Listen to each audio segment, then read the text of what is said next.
भरती देण्याची इच्छुक आहे तर हा व्हिडिओ पूर्णपणे त्यांच्यासाठी आहे. तुम्हाला पोलीस दलात सामील होण्याचं इच्छा कशी आली, काय लागतं जर एखाद्याला पोलीस भरतीत नवीन कोणी आहे त्याला सामील होईल तर त्यासाठी रिक्वायरमेंट काय काय असतात, काय काय करावं लागतं, तरी कशी करायची जर एखाद्याला भरती व्हायची असेल तर. म्हणजे आता तुझं होतं ना मोटिवेशन कोण होतं आणि इन्स्पायर कोणी केलं तुला? त्याला आई वडिलांच्या कष्टाची जाणीव असते ना, तो मुलगा कधीच वाया जाऊ शकत नाही. कारण देणारा व्यक्ती कधीच सक्सेस होत नाही. क्षमतेपेक्षा जास्त धावलो की दम लागतो आणि क्षमतेपेक्षा जास्त धावायला पण दम लागतो. Hello guys, welcome back to our YouTube channel. माझं नाव आहे स्वप्नील सूर्यवंशी आणि आज आपले गेस्ट आहे पंकज यादव. वेलकम पंकज, हाय आपलं सर. स्वागत आहे. आणि आपण आज पोलीस वरती पूर्ण डिटेलमध्ये माहिती घेऊ की पंकजने कशी त्याची ट्रेनिंग वगैरे घेतली, कशी त्याची जर्नी आहे. तर मी त्याला विनंती करेल की तू तुझं शॉर्ट इंट्रोडक्शन द्यावं आपल्या ऑडियन्सला. नमस्कार, मी पंकज यादव, राहणार तावशीगड, तालुका लोहारा, डिस्ट्रिक्ट धाराशिव. मी सशस्त्र पोलीस शिपाई गट क्रमांक 19 कुसडगाव या येथे 2021 साली सेवेमध्ये रुजू झालो.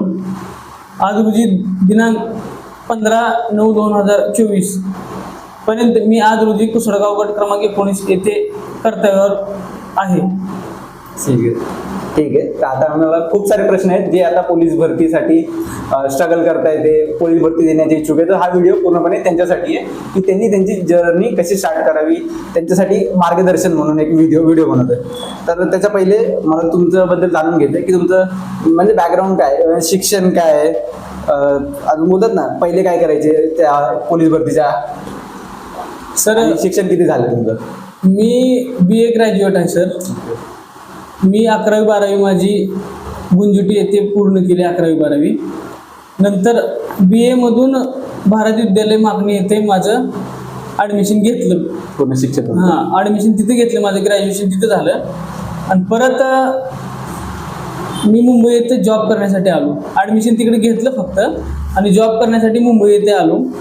मुंबईला MIDC मध्ये 2-3 वर्ष जॉब केला मी आणि हळूहळू जसं जॉब हे करल, कारण भाऊ सुरुवातीला अकॅडमीमध्ये गेला होता.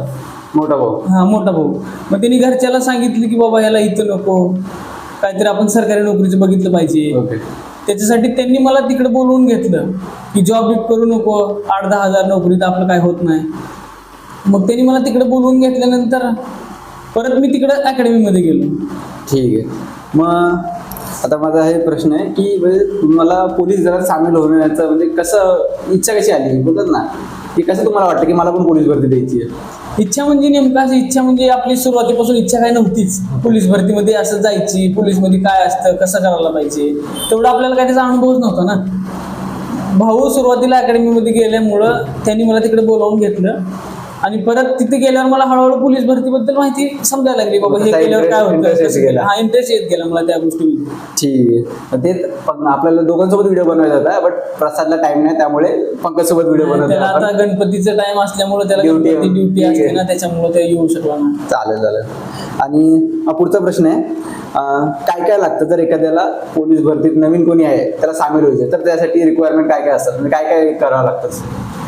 पोलीस भरती ही सर आता नियमानं बघितलं ना तर आता प्रत्येक खेड्यापाड्यामध्ये पोलीस भरती शिवाय दुसरा प्रत्येक मुलाच्या डोक्यात हाच विचार आहे की आपल्याला पोलीसच व्हायचं.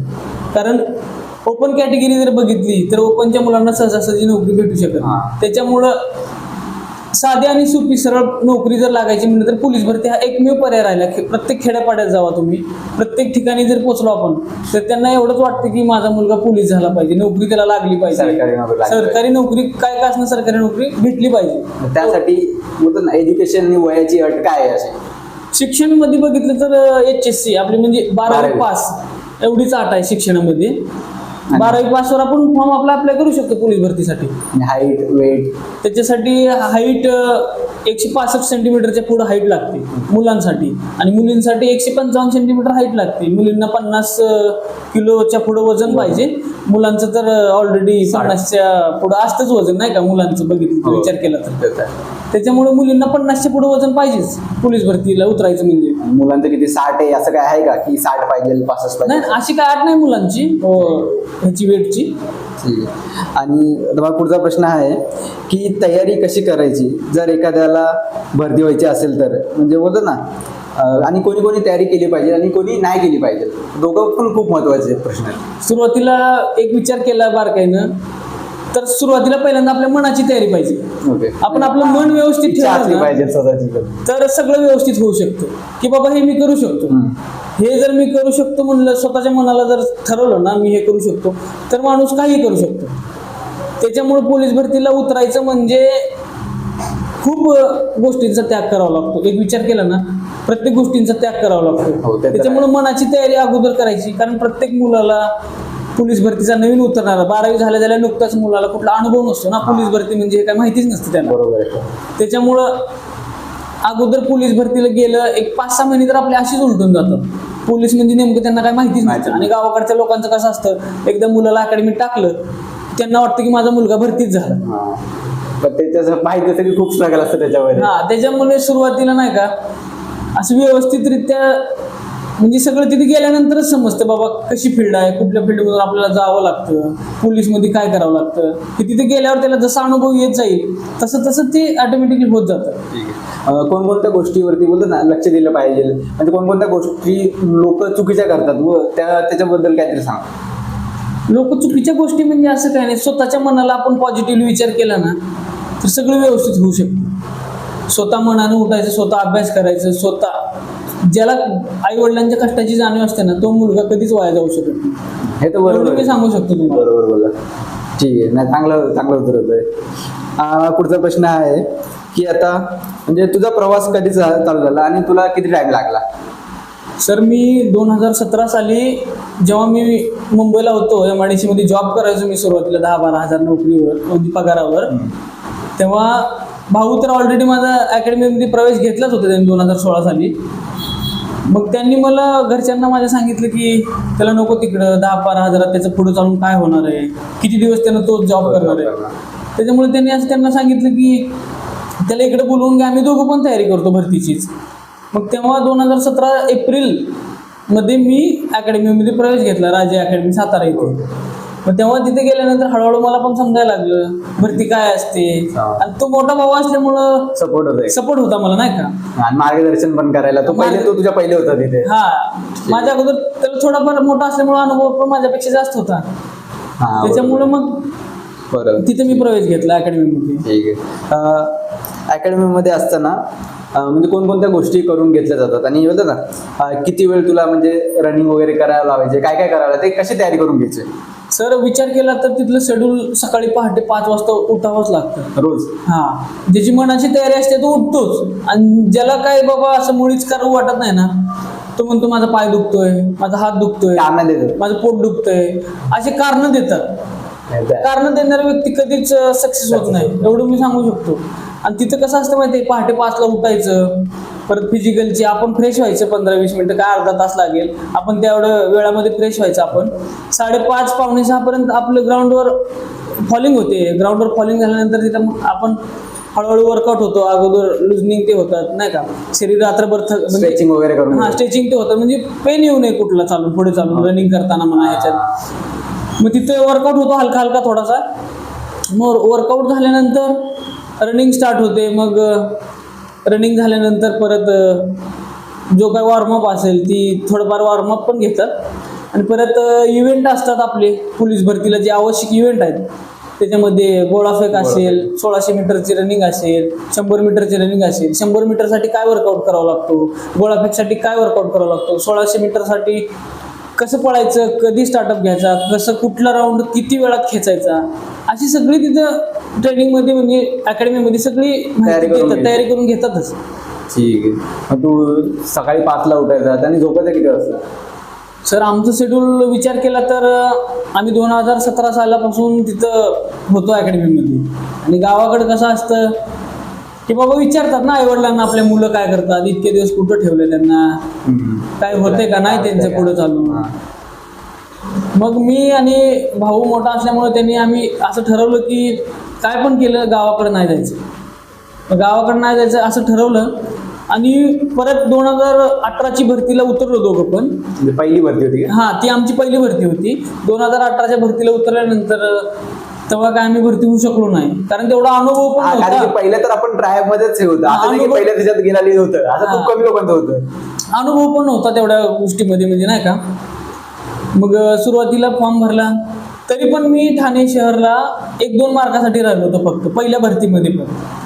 आणि भैया फिजिकलसाठी क्वालिफाय नव्हता भैया पण, ओके. त्याच्यामुळे ती भरती निष्ठून गेली हातातून आमच्या. आणि परत 2019 साली परत भरती सुटली.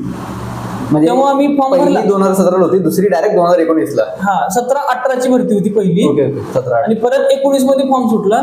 आणि 19 ला फॉर्म सुटल्यानंतर परत लॉकडाऊन लागलं मध्येच. हा, बरोबर. लॉकडाऊन लागल्यामुळे आम्हाला 2 वर्ष तर काय करताच आलं नाही. प्रॅक्टिस वगैरे पण नाही. प्रॅक्टिस ते आम्ही करायचो, अभ्यास ती करायचो तिथं. हा, मग भरती नाही करताय, भरतीचे पहिले. भरती झालेलीच हा, नाही बरोबर, ना. बंद होते सर्व. सर्व लॉकडाऊन मुळे सगळं बंद होतं. समजलं. त्याच्यामुळे डायरेक्ट 2021 सालीच भरती झाली. Okay okay. म्हणजे तुम्ही दुसऱ्या अटेम्प्ट मध्ये हे झाले. हा, दुसऱ्या अटेम्प्ट मध्ये झालो. ठीक आहे. मग मार्क्स वगैरे किती पडलेले ग्राउंडला वगैरे आणि लेखीला असे? आता विचार केला तर घरचे बोलतच होते ना, तुमच्यानं काय होत नाही, तुम्ही इतके दिवस तयारी करताय, पैसा पुरवू आम्ही थकलो तुम्हाला, नाही का. म्हणजे घरचे तर किती दिवस पैसे देणार आहेत आपल्याला, नाही का.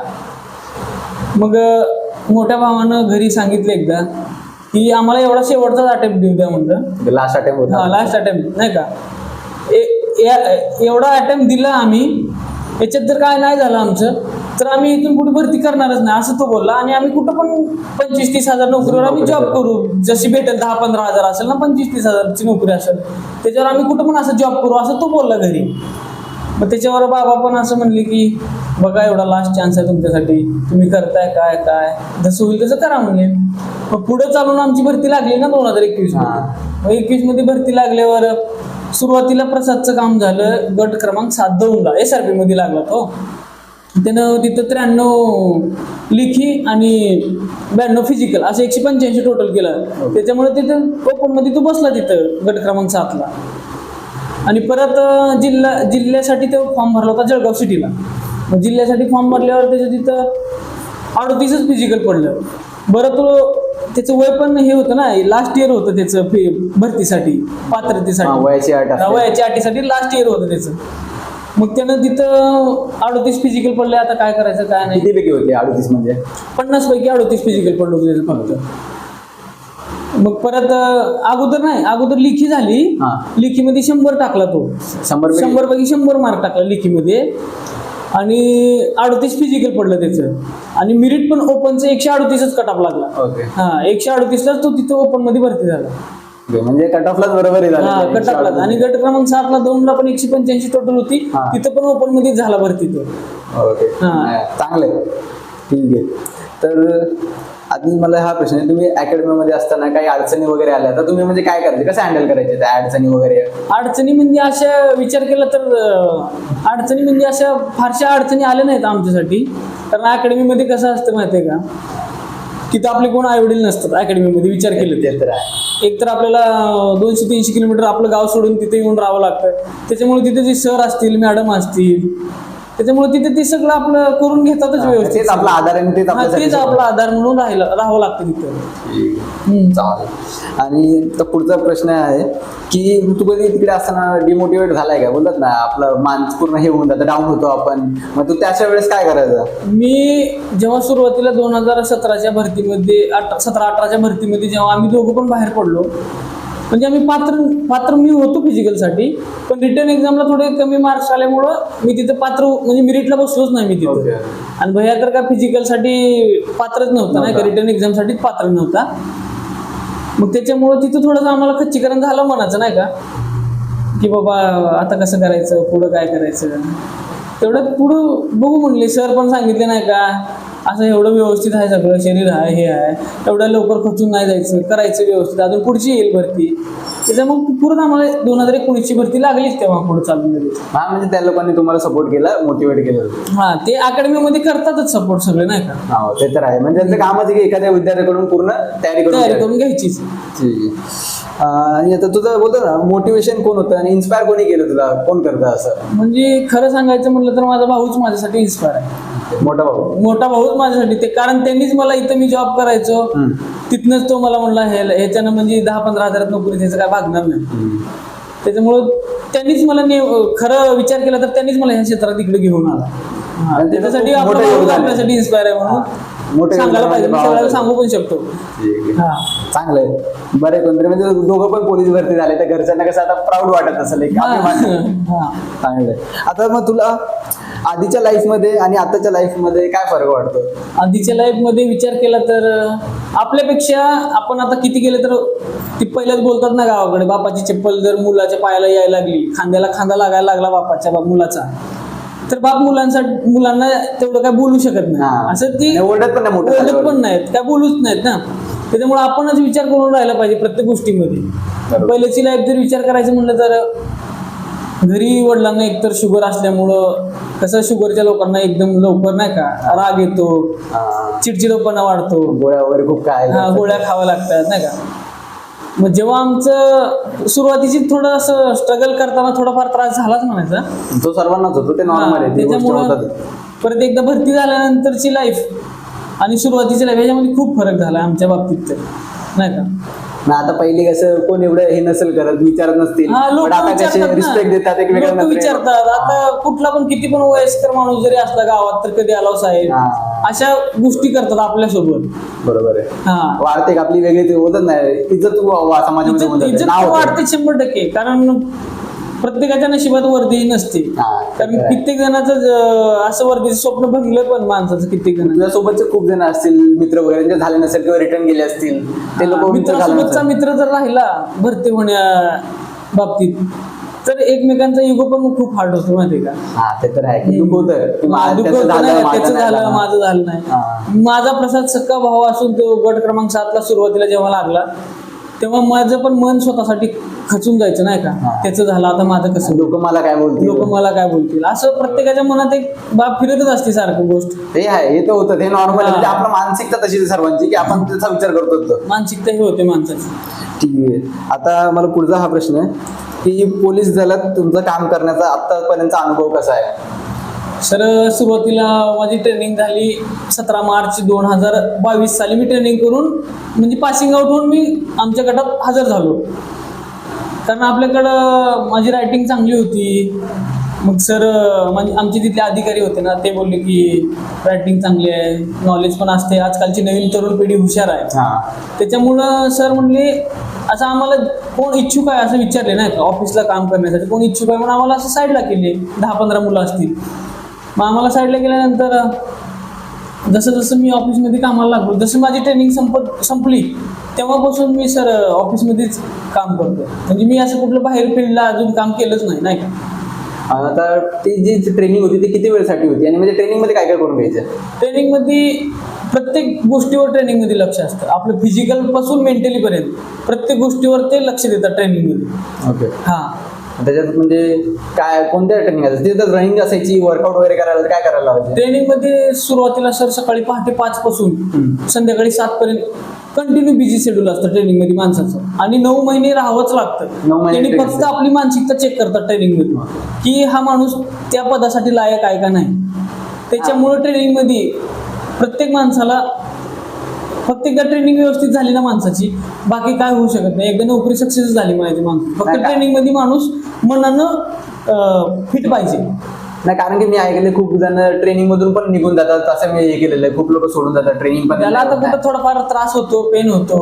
मी तुम्हाला सुरुवातीलाच काय सांगितलं, मन व्यवस्थित असलं ना माणसाचं, बाकी माणूस काही करू शकतो. ते तर आहे. मनाने एकदा ठरवलं. मनाचं खच्चीकरण नाही झालं पाहिजे स्वतःचं. मी हे करू शकतो हे सुरुवातीला माणसाच्या मनात आलं पाहिजे, तेव्हा माणूस सर्व काही व्यवस्थित करू शकतो. ठीक आहे, चांगलं आहे. आता मला पुढचा प्रश्न आहे की म्हणजे तुझ्या कामातली सर्वात आवडती बाजू कोणती आहे? आवडती बाजू असा विचार केला तर सर सुरुवातीला मी जसं ऑफिस जॉईन केलं माझं म्हणजे गट क्रमांक 19 कुसडगावचं, तेव्हापासून ऑफिसमध्ये पण नाही का आता ऑफिशियली काम आणि बाहेरचं आउट ड्युटीचं काम याच्यामध्ये खूप फरक आहे. कोणतं आवडतं? असं आवड निवड अशातला भाग नाही आहे विचार केला तर. कारण माझी सुरुवातीला नोकरी म्हणजे आउटची नोकरी, पहिल्यांदा मला कॅम्पसच्या बाहेर जाऊन नोकरी करणे हे माझं पहिलं एम असतं. कारण आपण पहिलं सुरुवातीला जनतेसाठी आपण आहोत. ऑफिस ते होत राहतं, ऑफिसचे काम होत राहतात. आपण सुरुवातीला जनतेचे रक्षक आहोत आपण. त्याच्यामुळं आपण असं काही नाही, माझ्याकडे ते कौशल्य होते म्हणून मी ऑफिस जॉईन केलं. ठीक हा. आहे. बरं, आता सोशल मीडियाचा पोलिसांवर कसा प्रभाव पडतो? कारण की आता खूप गोष्टी बोलतात ना, फेक वगैरे सोशल मीडियावर पोस्ट वगैरे ते, मग ते कसे हँडल करता? असा विचार केला तर सर सोशल मीडियाच्या बाबतीत कसं प्रत्येक पोलीसचे, प्रत्येक चौकीचे, प्रत्येक गटाचे असे प्रत्येकाचे ग्रुप असतात. म्हणजे बाबा ड्युटी संदर्भात असू द्या, कुठलं काय सायबर सिक्युरिटीच्या सायबर सिक्युरिटीमध्ये असू द्या. त्याच्यामुळं सुरुवातीचा जो मेसेज कुठला पण येईल तो मेसेज पहिल्यांदा आमच्या ग्रुपवर येतो. आणि ती ग्रुपवर आलेला मेसेज प्रत्येक आमचा जो जवान असतो तो त्या जवानाला प्रत्येक त्या मेसेजची एका सामान्य माणसापर्यंत पोहोचवायचं असतं की हा मेसेज फॉरवर्ड नाही झाला पाहिजे. ओके. हा. म्हणजे त्यांनी वाईट चुकीचा निर्णय हा, चुकीचा निर्णय होऊ शकतो. मग ते बोलतात ना, ते असे मेसेज येतात की कारवाई होईल वगैरे, असं काय होतं का? की बोलतात ना की तुम्ही हा चुकीचे कारण गुन्ह्यावर डिपेंड असतं ना. जसा गुन्हा म्हणजे स्ट्रॉंग असेल तसं कारवाई पण होऊ शकते त्या बाबतीत. कारण आता समाजामध्ये प्रत्येक माणसाला आपण हे करू शकत नाही ना. हा, ते तर आहे. कुठला माणूस कसं वागेल, कोणासोबत काय करेल हे आपण ठरवू नाही शकत. ज्याचा गुन्हा उघडकीस येईल तो बरोबर सापडतो मग, आणि त्याचं कसं रिमाइंडर काय करायचं हा, ते ते बरोबर तर त्यांना आहे. समजतेच ना. हा. बरोबर. कारण की सोशल मीडिया सध्या एवढा आपल्या लाईफचा भाग झाला की सर्वजण वापरतात. आणि व्हॉट्सअप, इंस्टाग्राम वरून चुकीच्या पोस्ट, दंगलीच्या पोस्ट किंवा ही बोलतो ना भडकाऊ मध्यंतरी सर विचार केला तर एकाने माझी इंस्टा आयडी फेक केलेली. ओके. हा, आणि माझ्या रिलेटिव्ह मध्ये सगळ्यांना नाही का असं पैशाची मागणी करत होता. हे खूप लोकांसोबत झालं हा. पहिले, पण मी बघितलं असेल. गव्हर्नमेंट जॉबवाला जो आहे ना त्याच्या बाबतीत खूप म्हणजे होतात असे किस्से. हा, बरोबर आहे, ऐकलं मी.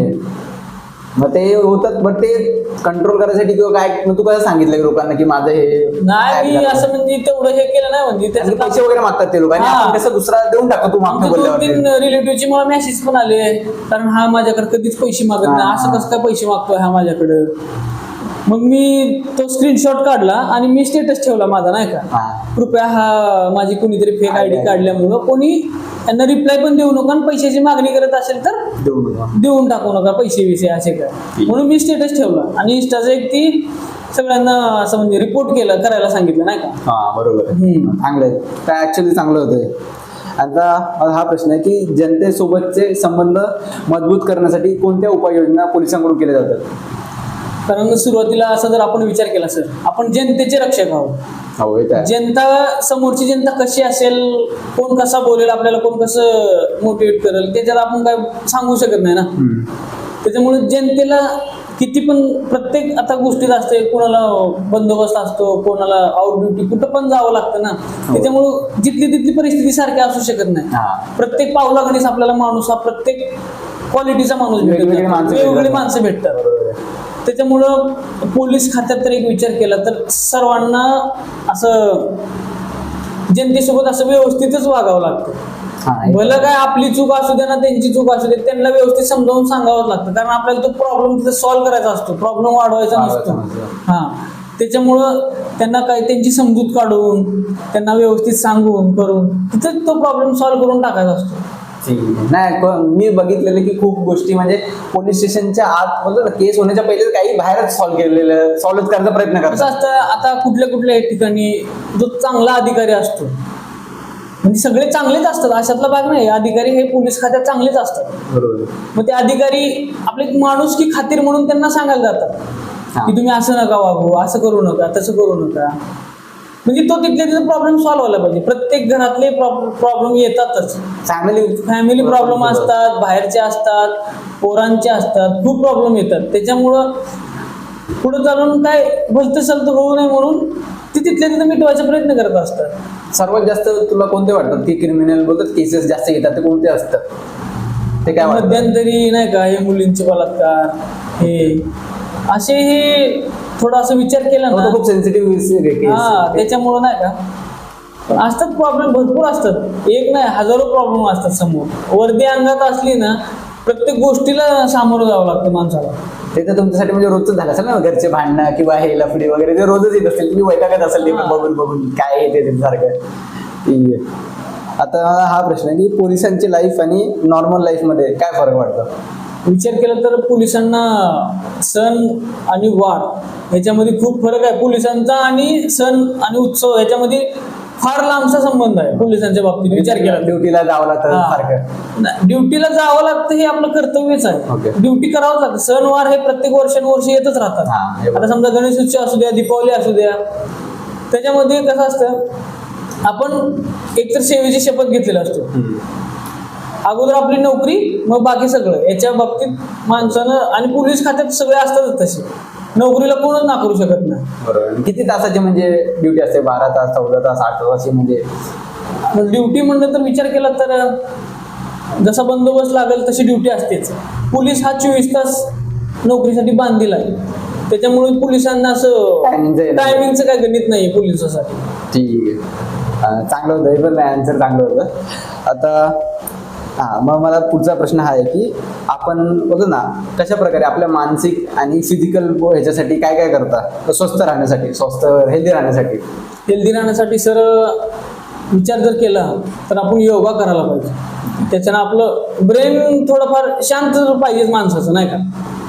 ध्यान वगैरे करतो का? मेडिटेशन वगैरे? हा, मेडिटेशन असतं, सगळं असतं. ट्रेनिंग मध्ये सगळं करून घेतात. आता आता करता की नाही सूर्यनमस्कार वगैरे, वर्कआउट वगैरे काय असं थोडंफार रनिंग वगैरे? आता माझं फील्ड कसं आहे, मी राज्य राखीव पोलीस बल गट क्रमांक 19 कुसडगाव, म्हणजे राज्य राखीव आमचा पोलीस बल गट आहे.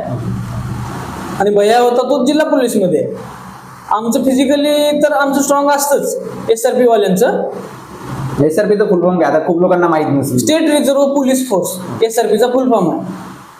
म्हणजे कुठं समजा माणसाला नाही का जाळपोळ दंगा पथक झालं, म्हणजे नाही का दंगा बिंगा झाला, कुठे इलेक्शन असेल, मोठे मोठे बंदोबस्त असतात, अशा ठिकाणी SRPची गरज भासतेच.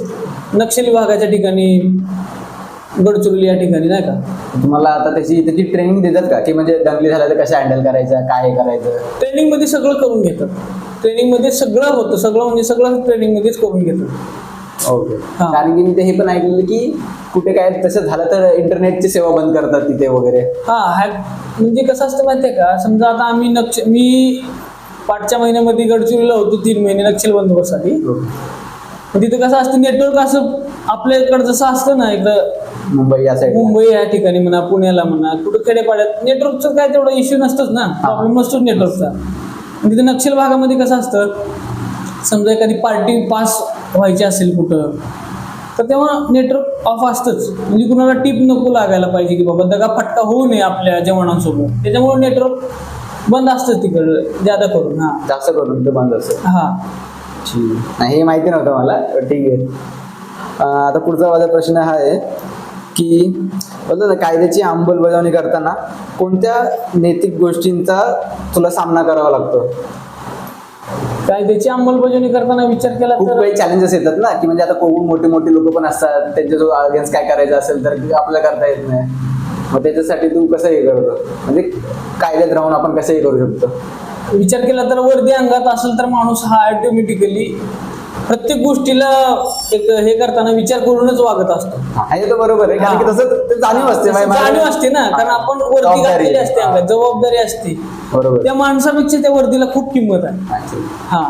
त्याच्यामुळे प्रत्येक माणूस हा वर्दी अंगात असल्यावर ऑटोमॅटिकली त्याला सांगायची काही गरज नसते कसं वागायला पाहिजे, कोणासोबत कसं मोटिवेट करायला पाहिजे. त्याच्यामुळं त्याच्यामुळं ऑटोमॅटिकली तसं वागतच असतो. हे बरोबर होतं, कारण की आपल्याला एक माहिती असते की बाबा मी माझ्यावरती एवढे लोकांचं हे डिपेंड आहे पूर्ण. आणि मग आता तुला एक्सपिरियन्स कसा आला, म्हणजे आता तुला ड्युटीचा बोलतो ना गणपती वगैरे मध्ये जाताना वगैरे, तर ते कसं वाटतं? सुरुवातीला आता मी जसं नोकरी लागलो तसं फक्त मी सुरुवातीला जेव्हा मी मुख्यालयात हजर झालो गडचिरोलीला, माझी नक्षल ड्युटी संपली तेव्हा आम्ही गडचिरोली ते मुख्यालयामध्ये हजर झालो, पोलीस मुख्यालय ते. मग तिथे आम्ही रिझर्व्ह प्लाटून असल्यामुळं आम्ही दहीहंडीचा बंदोबस्त केलाय गडचिरोलीचा. तेव्हा तिथे गेल्यानंतर नाही का, आता पोरं असतात, त्यांचं वय असतं, एक मस्तीखोर असतातच ना. आता पोरं प्रत्येकाला काय आपण आवरत बसत नाही, त्याच्यामुळं थोडंफार येतेच गोष्टी असं नाही का, त्यांना समजूत काढून तुझं खरं म्हणून हे करून पुढे ढकलत आणायचं असतं किती केलं तर. ठीक आहे. माझा हा प्रश्न आहे की पोलिसांकडे एक लोक कसे एक वेगळ्या नजरेने बघतात की लाच घेतात, त्यांचं म्हणजे नाव एवढं खराब नाही, पोलिसांचं आणि नॉर्मल माणसांचं तेवढं रिलेशन चांगलं नाही. मग त्याच्यावरती तुला काय वाटतंय? प्रत्येक माणूस हा लाचखोर असतोच असं नाही सर. मग काही लोकांमुळे बोलतात ना ते नाव खराब होतं, आता सर्वात हे होतं. हे लोकांनीच हे केलेलं आहे पोलीस खात्याला, खरंच विचार केला तर नाही का. कोण लाच बीच असं काय असं म्हणून, आणि तुम्हाला तर माहिती आहे आता सगळं ऑनलाईन झालंय. हा, खूप गोष्टी ऑनलाईन खूप गोष्टी ऑनलाईन झाले, त्याच्यामुळे लाच खाण्याचा प्रश्नच येत नाही ना. ठीक आहे. तर आता मग पुढचा प्रश्न आहे की तू आता म्हणजे पुढे काय करणार आहेस, म्हणजे स्टडी करणार आहे किंवा प्रमोशनसाठी वगैरे तुझं काय प्लॅन आहे फ्युचरचे असं? सर आता विचार केला तर माझा असा प्लॅन आहे की पुढे चालून मी डिपार्टमेंटल PSIची एक्झाम, PSIची? हा, डिपार्टमेंटल PSI एक्झाम देणार आहे मी. भाऊ पण देणार आहे PSIची एक्झाम. मला वेळ भेटतो तसा अभ्यास करण्यासाठी याच्यासाठी, त्याच्यामुळे मी एक्झाम देणार आहे पुढे चालून. कारण 4 वर्षानंतर पात्र असतं ना डिपार्टमेंटल एक्झामसाठी. म्हणजे 4 आपण जेव्हा वर्ष सेवेत रुजू झालो तेव्हापासून 4 वर्षानंतर 4-5 वर्षानंतर आपण त्या पोस्टसाठी पात्र असतो. हा, ठीक आहे. नाही, चांगलं आहे. हो, माझी इथं इच्छा आहे मनापासून. चांगलं आहे ते. तर माझा आता पुढचा असा प्रश्न आहे की तुला कोणतं काम करायला आवडेल जर बोलतो ना वरची पोस्ट मिळाली तर? वरची पोस्ट मिळाली तर सर PSI, IPS कमिशनर वगैरे आता असतील ना अशा पोस्ट, तर त्याच्यातली कोणती आवडेल तुला? आता तसं विचार केला तर सर सुरुवातीला आपण PSI पासूनच तयारी करणार आहे ना. PSI पासून जर तयारी करत गेलो तर हळूहळू जसे जसे पोलीस खात्यात कसं असतं, प्रत्येक अनुभव येत जातो, त्याच्यातून तो माणूस असं वावरत असतो. ते ऑटोमॅटिकली माणसाला काय सांगायची गरज भासतच नाही ना.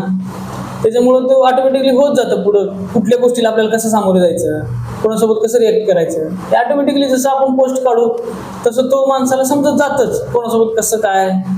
ठीक आहे. हा, म्हणून मला, कारण की काही काही लोकांचं असतात की मला NPSCच करायची, तर मला क्लास 1 ऑफिसरच बनायचंय, मला हेच बनायचंय, IPSच बनायचंय. मग माझं जसं होतं की तुझं काय असं आहे का की तुला पण असं कसं असतं माहितीये का, आपण सुरुवातीला पण त्या परीक्षेमधून डायरेक्ट पण हे करू शकलो असतो. आपण तो अभ्यास MPSCचा असेल, UPSCचा असेल, तो अभ्यास पण आपण करू शकलो असतो. त्याच्यात खूप पण आमचं कसं होतं, घरच्यांना उगं त्रास देण्यापेक्षा, कारण कसं असतं आपल्या हाताला रोजगार भेटणंही महत्वाचं असतं. रोजगार भेटल्यानंतर आपण काय काय असं 4 पैसे आपल्याला भेटतातच. बरोबर. हे 4 इकडचे पैसे घेऊन आपण पुढची तयारी करू शकतो अजून.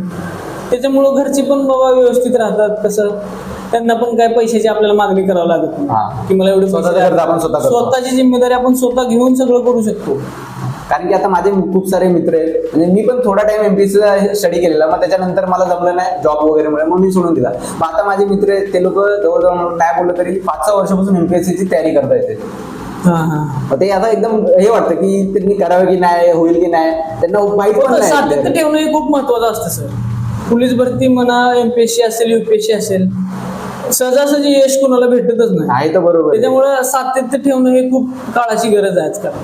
मनाची मानसिकता टिकवून ठेवणं म्हणजे खरंच तरच माणूस सक्सेस होऊ शकतो. कारण की खूप लोक बोलतात ना ह्याच्याने काय होणार आहे, काय नाही होणार, कशाला करतोय, आता बस झालं. आणि जसं ती लोक बोलतात ना, काय कालांतरानं आपण व्यवस्थित आपलं सगळं शेड्यूल ठेवलं आणि व्यवस्थितरित्या आपण आपलं केलं ना, तीच लोक उद्या चालून आपल्याला गावाला समजा कुठं भेटले तर आपल्याला तीच लोक साहेब कधी आलो, हे बरोबर, असे बात करतात. चेंज होऊन जातात, माणसं बदलतात. पहिले कसे बोलायचे, नंतर कसे बोलतात, ते होऊन जातात. हा, ते परत होतं आपल्या आयुष्यात नाही का. ते एक चांगलं की तुम्ही म्हणजे घरापासून लांब होते, त्यामुळे तुमचं होतं नाही. कारण की आता बघशील तर खूप सारे जे फॅमिली आहेत ना, तर बघतात आम्हाला पण एक उदाहरण देतात की बघ बाबा त्याचं तो पोलीस झाला, तू काय करतोय. मग ते कसं ह्यांना वाटतं की सगळं घरच्या सोबतच राहून होतं, पण ते घरापासून लांब राहिला 2 वर्ष 3 वर्ष, त्यांनी घरापासून लांब राहावंच लागतं. तेव्हाच काहीतरी होतं. पण ते घरचे कसं विचार करतात तसं नाही विचार करतात. घरच्यांना सगळं सोबतच पाहिजे, जवळच पाहिजे. पोरं बोलतात ना डोळ्याच्या समोर लागतं त्यांना, ते होऊ शक्य नसतं. लाड माणसाला लाड कसा असतो, लाड हा माणसाला तात्पुरत्या मर्यादेपुरते ठीक आहे. बरोबर आहे. हा, लाड पण अति लाड कुठे कामाचा नसतो सर. हे तर बरोबर बोलला. कारण खूप त्याच्यामध्ये स्ट्रगल, खूप मेहनत करावी लागते, खूप आणि खूप गोष्टीचा त्याग पण करावा लागतो. घर सोडल्यानंतरच माणसाला आयुष्यात आपलं आयुष्य कसं जगायचं असतं, कुठल्या गोष्टीला कसं सामोरं जायचं असतं, हे बरोबर परत एकदा घर सोडल्यानंतर माणसाला ऑटोमॅटिकली समजत जातच. बरोबर आहे. हा, जबाबदारी असते ना की जबाबदारी असते, लांब आलं एवढ्या काहीतरी करायचंय लाईफ मध्ये. ठीक आहे, चला तर एवढं सगळं तर चांगलं होतं. आता माझं पुढचे हा प्रश्न आहे की तुला 2 ऑप्शन देईल मी, त्याच्यातून तू एक चूज करायचा आणि तो का चूज केला त्याचा शॉर्ट मध्ये आन्सर दे. तर पहिला की तू गव्हर्नमेंट जॉब किंवा प्रायव्हेट जॉब, दोघांमधून काय चूज करशील आणि का? मी गव्हर्नमेंट जॉबच चूज करेल ना सर. आता आहे म्हणून की आवडे म्हणून? नाही, अशातला भाग नाही आहे म्हणून नाही, पण गव्हर्नमेंट जॉब मध्ये कसं असतं माहितीये का, एक माणसाची इमेज बनते. कारण आपण माणूस आयुष्यात हा एकदाच येत असतो. एक तर माणसाला चांगलं किंवा वाईट या 2च गोष्टी येतात माणसाच्या आयुष्यात. मग थोडंफार लाईफ चांगलं जगण्याला म्हणजे चांगलं जगलं पाहिजे ना माणसानं. थोडा त्रास होईल, सुरुवातीला होण्याचा पहिला. सुरुवातीला त्रास होईलच ना माणसाला, नाही का. ठीक आहे. दुसरा प्रश्न हा आहे की मनी वर्सेस पॉवर, तर दोघांमध्ये काय चूज करशील आणि का? कसं असते सर माहितीये का, मनी वर्सेस पॉवर. माणसाकडे मनी पण तेवढाच इम्पॉर्टंट आणि पॉवर पण तेवढीच इम्पॉर्टंट आहे. कारण काय काय व्यक्तीकडे कसं असते, पॉवर असते पण मनी नसते, आणि कुण्या व्यक्तीकडे मनी भरपूर असतो पॉवर पण पॉवर नसते. माणसाकडे दोन्ही गोष्टी स्टेबल असल्या पाहिजेत. हा, आणि ते दोघांसोबत रिलेटेड आहेत. हा, रिलेटेडच आहेत माणसासोबत. कारण आयुष्य जगताना आता विचार केला तर प्रत्येक गोष्टीला आपल्याला पैशाची गरज असते. बरोबर आहे. शहरात कुठलं राहायचं म्हणलं, आम्हाला सर समजा कुठं नोकरी करायची असेल तर प्रत्येक गोष्टीला पावलागणीच पैसा सोडावाच लागतो माणसाला. खूप महत्त्वाचं त्याच्याबरोबर आहे. पॉवर बरोबर माणसाला पैसा पण तितकाच महत्वाचा असं मला वाटतं. बरोबर, नाही चांगलं उत्तर होतं. हा, आता तिसरा प्रश्न हा आहे की स्पीड किंवा परफेक्शन, बोला ना, दोघांमध्ये तू काय चूज करायचं? स्पीड आणि परफेक्शन. स्पीड, माणसाची प्रगती दिवसेंदिवस व्हायलाच पाहिजे. माणूस हा कुठं असं नाही की बाबा खचून जायला नाही पाहिजे माणूस. स्पीड, आज आपल्याला हे करायचंय, आपण आत्ता केलं पाहिजे. आपल्याला हे उद्याचं काम आपण आजच घ्यायला पाहिजे. हा, बरोबर. माणूस दिवसेंदिवस प्रगतीशीलच व्हायला पाहिजे. नाही, बरोबर आहे. घसरण नाही व्हायला पाहिजे माणसाची. माणूस हा प्रगतीच्या दिशेनेच जगायला पाहिजे. माणसाचं एक आयुष्य असते ना. बरोबर. हा, कारण की परफेक्शन मध्ये कसं लोक ढकलत असतात पुढे की एकदम बरोबर झालं पाहिजे, एकदम असंच झालं बरोबर पाहिजे. झालं पाहिजे. ते नाही, चांगलं आहे, पण उत्तर बरोबर होतं. ठीक आहे.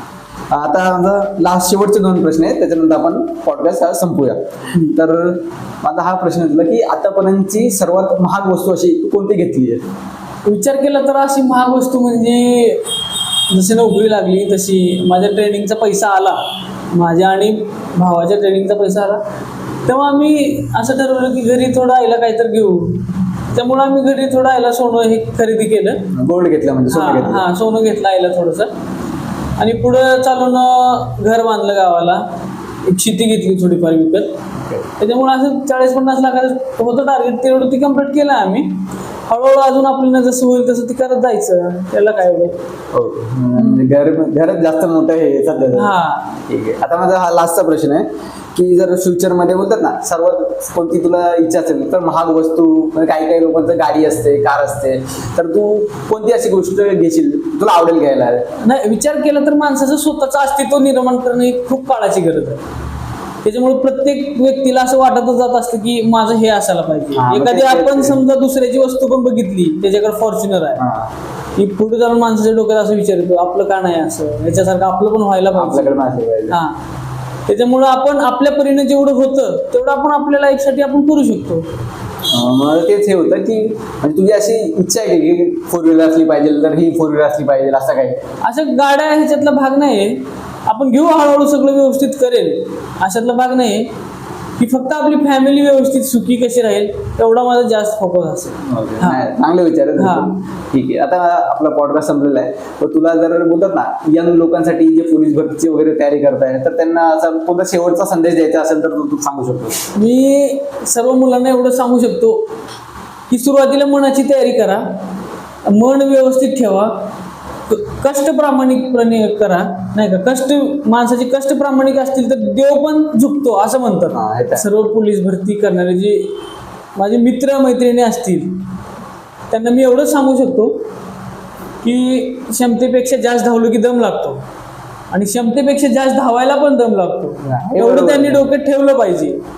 आणि आपलं कसं असतं, सातत्य ठेवणं, प्रामाणिकपणे अभ्यास करणं, स्वतःशी प्रामाणिक राहणं ही खूप मोठी गरज आहे आजकाल. त्याच्यामुळे सगळ्यांना मी इथून पुढे पोलीस भरती करणाऱ्या विद्यार्थिनींना शुभेच्छा देतो आणि थांबतो. थँक्यू आल्याबद्दल, तुमचं खूप खूप आभार. थँक्यू. आपण पुढे परत व्हिडिओ बनवूया. हो सर, थँक्यू सो मच आल्याबद्दल. धन्यवाद.